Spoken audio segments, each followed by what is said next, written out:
नमस्कार, जय हिंद। पिछली क्लास में आपने सब्जेक्ट वर्ब एग्रीमेंट के अंतर्गत प्रेजेंट टेंस को समझा। अर्थात प्रेजेंट टेंस में हम कौन सी सब्जेक्ट के साथ में कौन सी हेल्पिंग वर्ब और कौन सी मेन वर्ब का प्रयोग करते हैं।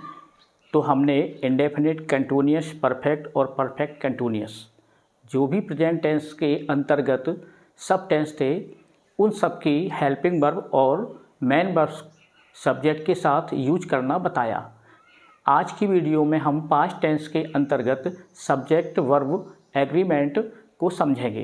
तो यहाँ पर हम सबसे पहले सब्जेक्ट को दो कैटेगरी में अलग अलग रखते हैं, यानी सिंगुलर और प्लूरल की दृष्टि से, जिसके अंतर्गत नाउन और प्रोनाउन होंगे। यानी कोई भी सब्जेक्ट होगा तो वो अक्सर सिंपल टेंस के रूप में नाउन और प्रोनाउन का ही काम करेगा। तो यहाँ पर I, we, they, you plural noun जैसे कि बॉयज और children, he, she, it, name singular noun जैसे कि बॉय और कोई भी नाम यानी राम। तो यहाँ देखेंगे सबसे पहले पास्ट इंडेफिनिट टेंस को। तो पास्ट इंडेफिनिट में अफर्मेटिव जो भी वाक्य होंगे, यानी प्रत्येक सब्जेक्ट के साथ में वर्ब का सेकंड फॉर्म लगाएंगे। और यदि अफर्मेटिव के अलावा नेगेटिव, इंटेरोगेटिव या एम्फेटिक सेंटेंस हो, भले ही वो अफर्मेटिव हो, अर्थात क्रिया पर जोर दिए गए वाक्य हों, तो उनके साथ में हम डिड और वर्ब का फर्स्ट फॉर्म उपयोग करते हैं। कहने का आशय, तीनों टेंसों में फर्स्ट फॉर्म का उपयोग इंडेफिनिट में किया जाता है। केवल पास्ट इंडेफिनिट के सिंपल में वर्ब का सेकंड फॉर्म उपयोग होता है। तो यहाँ देखेंगे I, we, they, you plural noun boys, children, और इन सबके साथ में वर्ब का सेकंड फॉर्म है। और यहाँ he, she, it, name singular noun boy, Ram, इनके साथ भी वर्ब का सेकंड फॉर्म होगा अफर्मेटिव सेंटेंस में।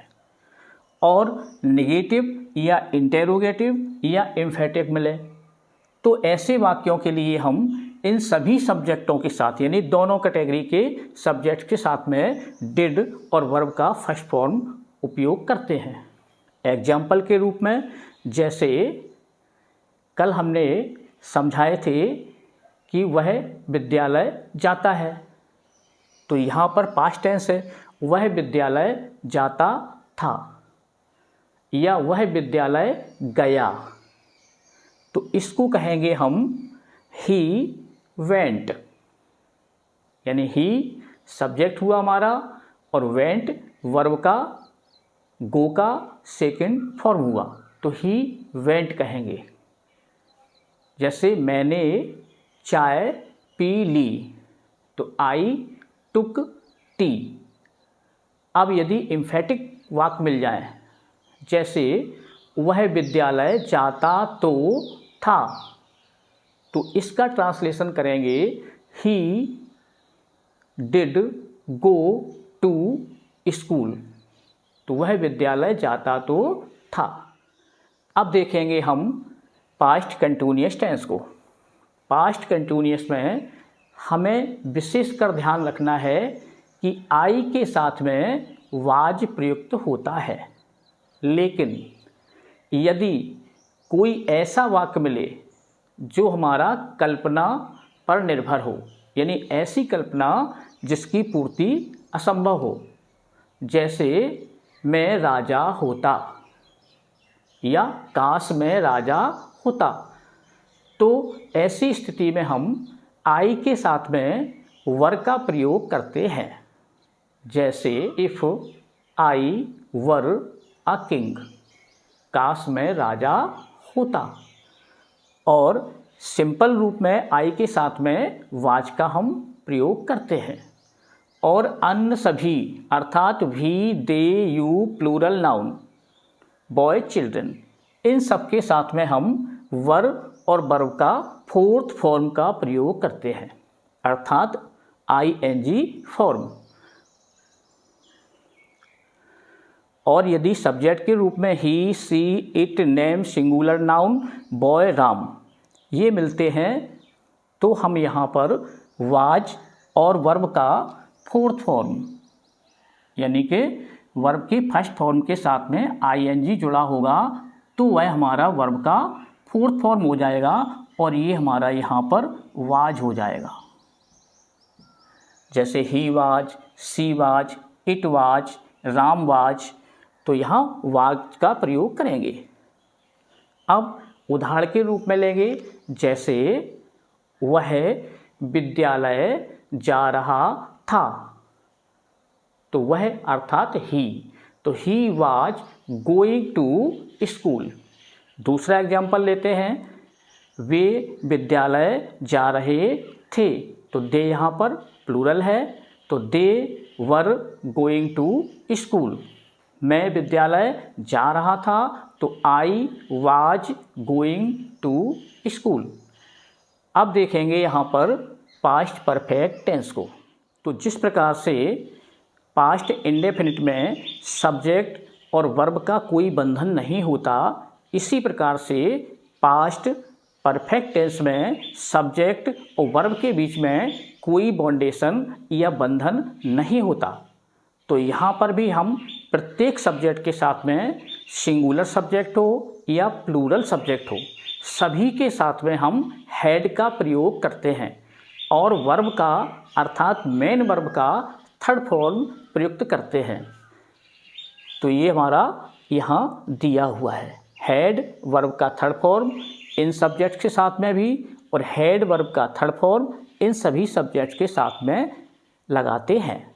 उदाहरण के रूप में लें तो जैसे उसने चाय पी ली थी, तो यू हैड टेकन टी। और दूसरा उदाहरण लें तो वह विद्यालय जा चुका था, तो he had gone to school.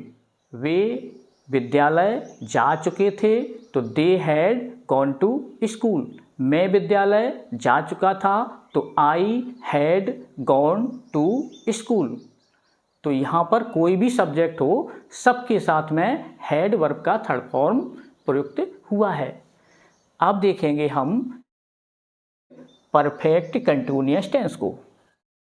Perfect continuous tense भी ऐसा टेंस होगा जिसमें भी हेल्पिंग वर्ब और मेन वर्ब का सब्जेक्ट के साथ में कोई लिमिट या बाउंडेशन नहीं होगा, यानी सभी सब्जेक्ट के साथ में सिंगुलर सब्जेक्ट हो या प्लूरल सब्जेक्ट हो, सबके साथ में हम हैड बीन और वर्ब का फोर्थ फॉर्म उपयोग करते हैं। जैसे वह सुबह से विद्यालय जा रहा था, तो इसका ट्रांसलेशन होगा he had been going to school since morning.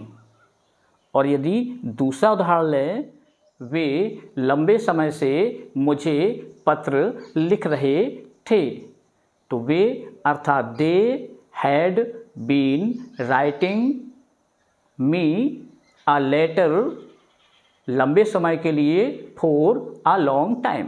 तो इस प्रकार से कौन कौन से सब्जेक्ट के साथ में हम कौन कौन सी वर्ब और हेल्पिंग वर्ब का हम प्रयोग पास्ट टेंस में करते हैं, ये इस वीडियो में आपने समझा।